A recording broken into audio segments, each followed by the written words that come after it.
এই তো আজকে মুরগির মাংস দিয়ে এই তো নতুন আলু দিয়ে রান্না করব। তো আলুগুলো আমি ভেজে নেব। বিসমিল্লাহ, জাল জ্বলিতে অনেক।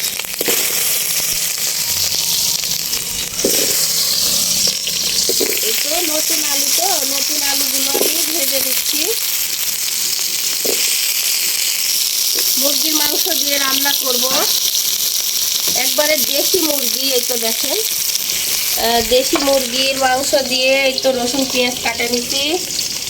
আর এই তো আলুগুলো ভেজে নিব।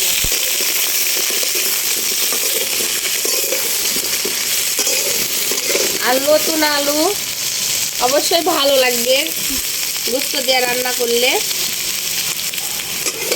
তো ভাবলাম যে আলুগুলো ভেজে আলাদা করে নিই, মাংসের সাথে গোস্তর সাথে দিলে আলুগুলো, নতুন আলু তো গলে যাবে। এই কারণে আমি আলুগুলো ভেজে নিচ্ছি। তো একটু হালকা দিয়ে নিব, হলুদ দিয়ে নিব।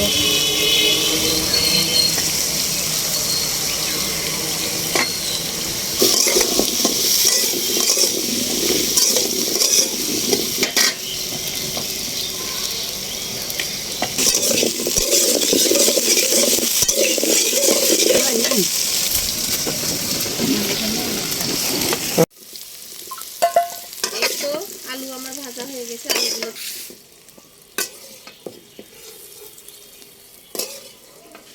আলুগুলো সুন্দর করে ভাজা হয়ে গেছে।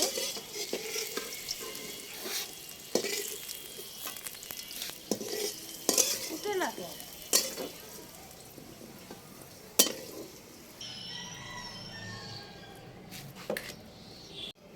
বিসমিল্লাহ।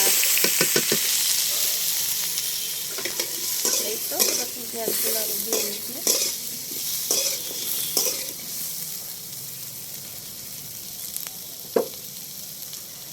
এই তো দেখেন অনেক সুন্দর করে মশলাগুলো আমি কষিয়ে নিচ্ছি।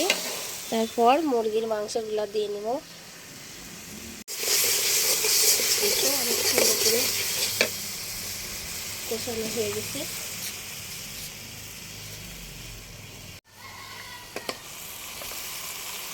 একবারে ডিম দেওয়া মুরগি এটা।